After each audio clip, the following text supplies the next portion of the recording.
Eu ainda me lembro do som do martelo do juiz naquela manhã. Ele bateu na madeira como um raio partindo um céu silencioso. As pessoas pararam de respirar por um segundo, como se a sala inteira sentisse que algo extraordinário estava prestes a acontecer. E elas estavam certas. Porque na audiência do meu divórcio, a minha filha se levantou, caminhou até a frente e reproduziu um vídeo que deixou absolutamente todas as pessoas congeladas nos seus lugares, inclusive o homem que um dia eu chamei de marido.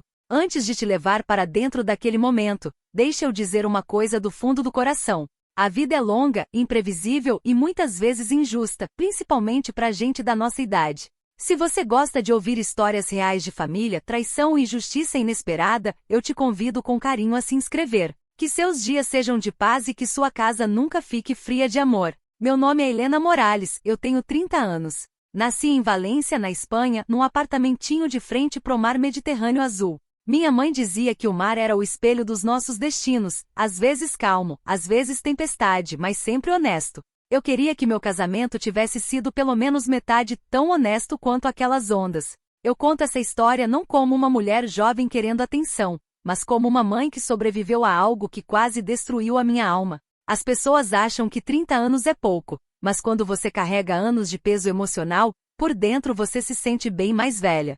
E se você está ouvindo agora, talvez porque já viveu o suficiente para saber o quanto a vida pode ser cruel, então você já entende que a dor não pergunta a sua idade. Eu me casei com Daniel Carter quando tinha 24 anos. Ele era tudo que um europeu charmoso podia ser, alto, educado, bem-falante, culto, e sempre com aquele sorriso perfeito que fazia parecer confiável. Ah, como eu fui boba! Eu era jovem, tinha acabado de me mudar para Londres, tentando construir um futuro melhor. Quando Daniel apareceu, achei que o destino tinha me entregado estabilidade. Que ironia! Meu destino estava preparando a lição mais brutal da minha vida. Nos primeiros 2 anos, tudo parecia normal. Brigas, claro, mas nada alarmante. Quando nossa filha Lucia nasceu, eu acreditei, com toda a inocência de uma mãe de primeira viagem, que nossa família era indestrutível. Minha mãe veio da Espanha para me ajudar. Ela sempre dizia, filho traz luz para dentro de casa. Hoje eu sei, às vezes o filho traz a verdade no lugar da luz. Daniel mudou devagar, tão devagar que eu nem percebi o que estava acontecendo até anos depois. Primeiro foram coisinhas noites tardes no trabalho, viagens a trabalho demais, tela do celular guardada como um baú do tesouro. Quando eu perguntava, ele dizia que eu era insegura. Quando eu chorava, dizia que eu estava hormonal. Quando eu queria conversar, ele fingia cansaço. Você ia se surpreender com quantas mulheres se perdem exatamente assim, uma pequena rejeição de cada vez. Mas a rachadura de verdade veio numa noite fria de inverno. Daniel estava no banho. O celular dele vibrou. Eu não queria mexer, respeitava a privacidade. Mas a prévia da mensagem apareceu na tela, só algumas palavras que acabaram com a minha paz. Já tô com saudade. Mesmo lugar amanhã? Meu coração não quebrou. Ele ficou dormente. Completamente dormente. Fiquei ali parada segurando a minha filha, sentindo o mundo virar de lado. Naquela noite eu não confrontei. Não consegui. Eu tinha medo, medo da verdade, medo de ficar sozinha, medo de destruir o mundinho que eu tinha lutado tanto para construir. Os meses seguintes foram um inferno silencioso. Eu via ele mentir, via ele fingir, via ele dar beijo de boa noite na nossa filha depois de voltar de lugares que se recusava a nomear. Sabe o que mais dói nas pessoas da nossa idade nessas histórias? Não é a traição em si, é descobrir o quanto uma pessoa pode enganar profundamente quem mais a amou. Mas o ponto de virada aconteceu por causa da Lucia. Ela tinha só 6 anos, nova demais para entender, mas velha o suficiente para enxergar sorriso falso. Uma manhã, enquanto eu penteava o cabelo dela para a escola, ela falou uma coisa que me acertou como facada no peito. Mamãe, por que o papai chega cheirando o perfume de outra moça? Naquele momento algo acordou dentro de mim, não foi raiva, não foi vingança, foi força. Uma força que eu nem sabia que ainda tinha. Eu não gritei, não corri. Comecei a observar, a escutar, a documentar. Quietinha, cuidadosamente. Como uma mulher que já sabe a verdade, mas espera o mundo inteiro ver também. Por meses Daniel achou que era mais esperto que eu. Achou que eu era ingênua, boazinha demais, molenga demais. Mas ele esqueceu uma coisa. Mulher, principalmente mãe, não é fraca. A gente aguenta. A gente observa. A gente sobrevive. E às vezes a gente junta prova suficiente para fazer um tribunal inteiro ficar em silêncio. O vídeo não foi ideia minha. Foi da Lucia. Sim, da minha filha de 6 anos. Criança percebe mais do que adulto acredita. Um dia ela veio até mim e disse: Mamãe, o papai mandou eu não te contar uma coisa, mas eu acho que você precisa saber. Meu coração disparou. Ela segurava um tablet pequeno nas mãos. Um aparelhinho que o Daniel tinha dado para ela ver desenho. Mas ela tinha gravado outra coisa. Uma coisa que o Daniel nunca imaginou. Um vídeo dele, com outra mulher, dentro da nossa casa. Ele achou que a Lucia estava dormindo. Ela não estava. Aquele vídeo, aquele clipe tremido gravado por mãozinhas, virou a chave de tudo. Mas eu não usei logo. Consultei advogado, preparei tudo com calma, e esperei o dia da audiência de divórcio. Daniel ainda acreditava que ia ganhar, guarda-bens, reputação. Ele entrou na sala com aquele sorriso calmo de sempre, o mesmo que usava quando mentia.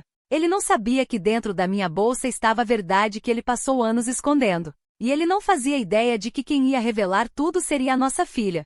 Quando o juiz perguntou se eu tinha mais alguma coisa para apresentar, eu olhei para Lucia. Ela fez que sim com a cabeça, um aceno pequeno e corajoso que nunca vou esquecer. Ela caminhou até a frente, segurando o tablet com aqueles dedinhos. Meritíssimo, ela falou baixinho: eu quero que o senhor veja o que o meu papai faz quando a minha mamãe não tá em casa. A sala ficou em silêncio absoluto. O rosto do Daniel perdeu toda a cor. O juiz ergueu a sobrancelha. E quando a Lucia apertou play, o vídeo começou. E foi aí que tudo mudou. No momento em que o vídeo começou a rodar, o ar dentro do tribunal mudou. Dá pra sentir, parecia que o ambiente inteiro ficou mais apertado, como uma corda esticada ao limite, prestes a romper. Se você está só agora voltando o coração para essa história, vem mais perto. O que aconteceu depois não foi só chocante. Foi aquele tipo de verdade que arranca a máscara de uma pessoa para sempre. A filmagem tremida tomou a tela inteira. Dava para ouvir a respiração curta da Lucia atrás da câmera. E então o Daniel apareceu, rindo, descontraído, dentro da nossa sala de estar com uma mulher que eu nunca tinha visto na vida. Ela abraçou ele. Ele não afastou. Ele beijou ela. Falaram de mim, da nossa filha. De boa. Sem cuidado. Cruel. Eu não assisti o vídeo de novo. Já tinha visto.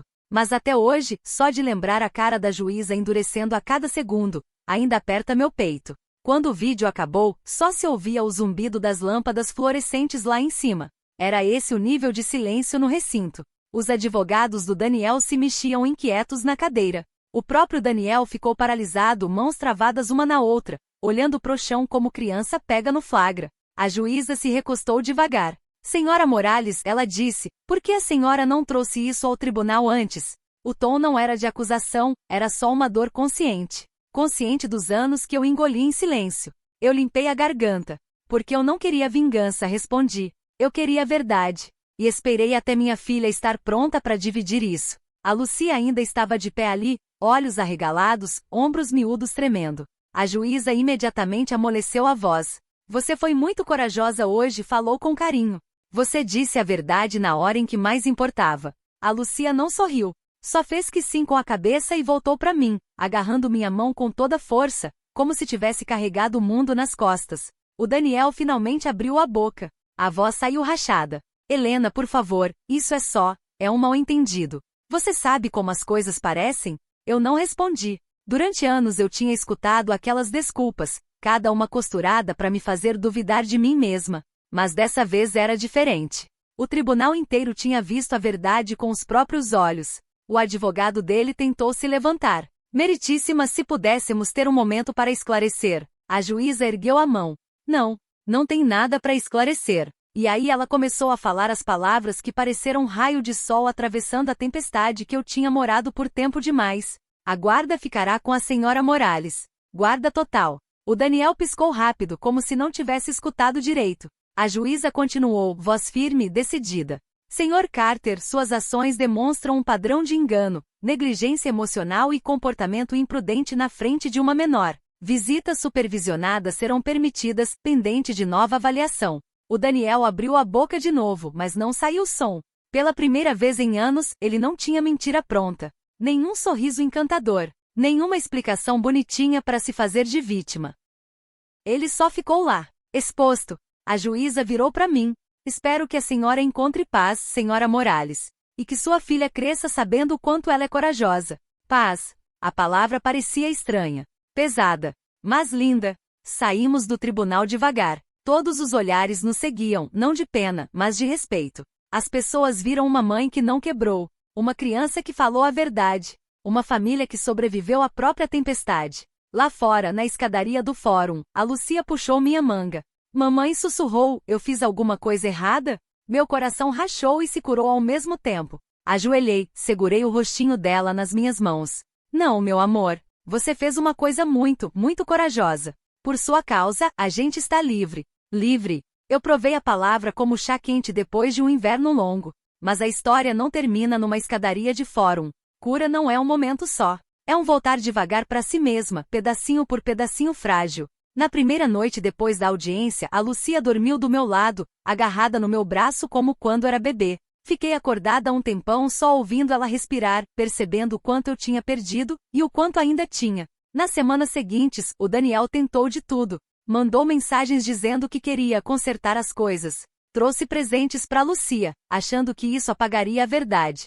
Até tentou falar para ela, aquele vídeo não significa o que você acha. Mas a Lucia não era mais aquela menininha que ele enganava com palavras doces e sorrisos meia boca. Ela via o mundo clarinho agora. Numa tarde, ela olhou para ele e disse, papai, eu não gosto quando você mente para mamãe. Nem para mim. O Daniel ficou mudo. Completamente mudo. Aquele foi o dia que ele finalmente entendeu. Destruiu algo que nunca mais ia conseguir reconstruir. Meses se passaram desde então. Não vou fingir que ficou tudo perfeito. Ser mãe solteira aos 30 não é fácil. Tem noites que fico acordada pensando se falhei em algum lugar. Mas aí olho para Lucia confiante, expressiva, honesta, e sei uma coisa que antes eu não sabia. Às vezes a vida te quebra para poder te reconstruir mais forte. Às vezes a traição abre a porta para um recomeço. Às vezes a voz mais pequena da sala carrega a verdade mais poderosa. E foi nisso que a nossa história se transformou, uma verdade que nos salvou. Minha mãe veio me visitar no mês passado. Parou na sacada, olhando as luzes da cidade, e disse, Helena, o mar tinha razão. Seu destino tinha tempestades. Mas olha, você sobreviveu. E agora a água está calma de novo. E pela primeira vez na vida, eu acreditei nela. Se você está me ouvindo onde quer que esteja, qualquer idade que tenha, lembra disso. Nunca é tarde para escolher paz. Nunca é tarde para começar de novo. Nunca é tarde para se afastar de quem quebra seu espírito. Obrigada por ficar comigo nesse capítulo da minha vida. E se quiser ouvir mais histórias reais de coragem, família e segundas chances, te convido de coração a se inscrever. Que seus dias sejam suaves, e que seu coração sempre encontre o caminho de volta para casa. Nos meses que se seguiram à audiência, a vida se acomodou num ritmo que eu nunca tinha experimentado antes. Não era perfeito e certamente não era fácil, mas era honesto. E depois de viver tanto tempo na sombra das mentiras, a honestidade parecia a luz do sol na pele que havia esquecido o que era calor. A Lucia se adaptou melhor do que eu esperava. As crianças, apesar dos corações delicados, às vezes têm uma força que os adultos esquecem. Ela fazia cada vez menos perguntas sobre o pai com o passar dos dias. Ainda o via nas visitas supervisionadas, mas aqueles momentos eram curtos, estruturados, e nada parecidos com o tempo em família que um dia fingimos ter. Ela voltava para casa quietinha, pensativa, e então, devagarinho, o sorriso voltava, como se escolhesse a felicidade de novo e de novo. Para mim, a cura vinha em ondas.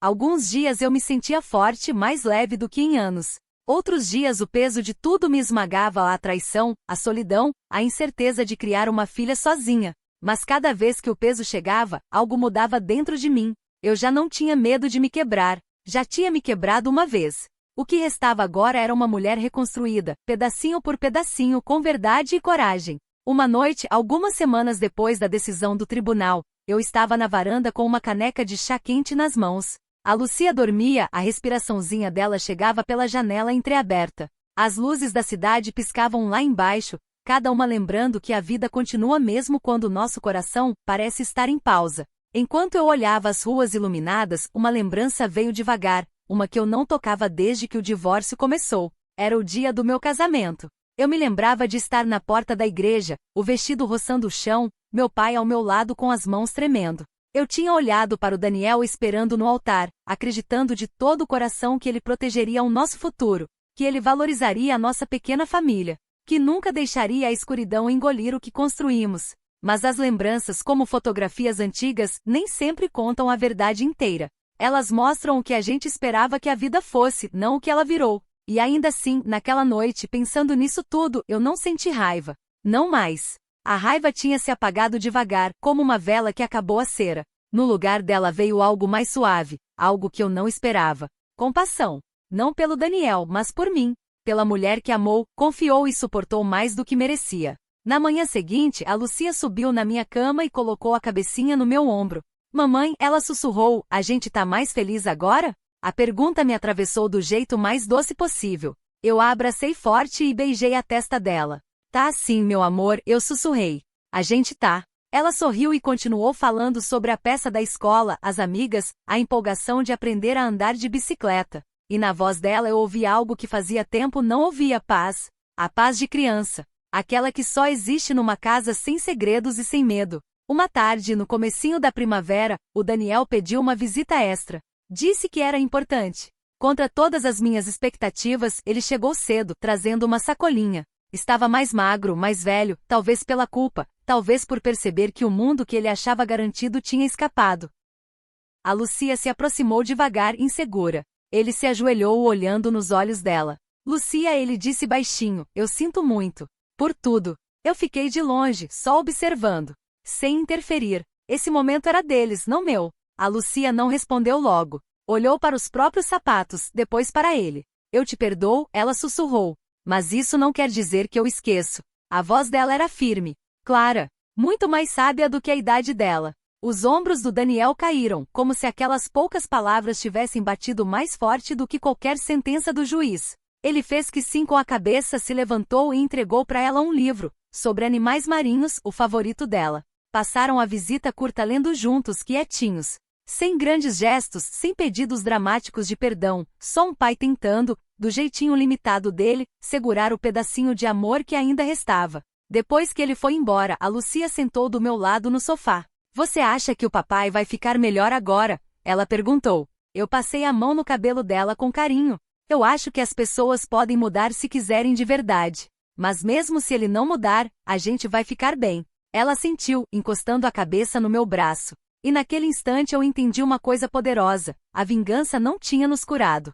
A exposição não tinha nos curado. A vitória no tribunal não tinha nos curado. A verdade tinha. A verdade abriu a porta. A coragem nos fez atravessar. E o tempo, lento, paciente, começou a consertar o que estava quebrado. Semanas viraram meses. Depois veio o verão. Minha mãe veio nos visitar de novo, trazendo o cheiro de temperos espanhóis e aquele calor que só mãe tem. Ela cozinhava, limpava, fazia mil cuidados comigo e com a Lucia. E numa noite, enquanto descascávamos amêndoas juntas, ela me olhou com aqueles olhos doces e cheios de sabedoria. Helena, ela disse, você ficou mais forte do que imagina. Você sobreviveu a uma tempestade e saiu mais sábia. A Lucia vai crescer sabendo o próprio valor porque viu você descobrir o seu. As palavras dela se acomodaram no meu coração como uma âncora suave. E pela primeira vez em muito, muito tempo eu não me senti quebrada, traída ou usada. Eu me senti orgulhosa. Orgulhosa de ter sobrevivido. Orgulhosa de ter protegido minha filha. Orgulhosa de finalmente ter escolhido a mim mesma. Quando o ano foi se aproximando do fim, a Lucia e eu criamos novas tradições, noites de sexta com filme, passeios domingo de manhã, historinhas antes de dormir. Ela ria mais. Eu sorria mais. E nossa casinha, que antes era cheia de tensão e medo, virou de novo um lugar seguro. Se você acompanhou minha história até aqui, deixa eu te deixar com isso. A vida não acaba quando alguém te trai. Ela recomeça. Quietinha. Suave. Mais forte do que antes. Se um dia você se sentiu quebrada, abandonada ou enganada, lembra, a sua história não acabou. Às vezes os finais mais dolorosos levam aos começos mais bonitos. Obrigada por escutar minha jornada. O seu tempo significa mais para mim do que vocês imaginam. Se quiser ouvir mais histórias reais, histórias de coragem, redenção e da força silenciosa que existe dentro de gente comum, eu te convido de coração a se inscrever. Que seus dias sejam de paz. E que seu coração sempre encontre o caminho até a verdade.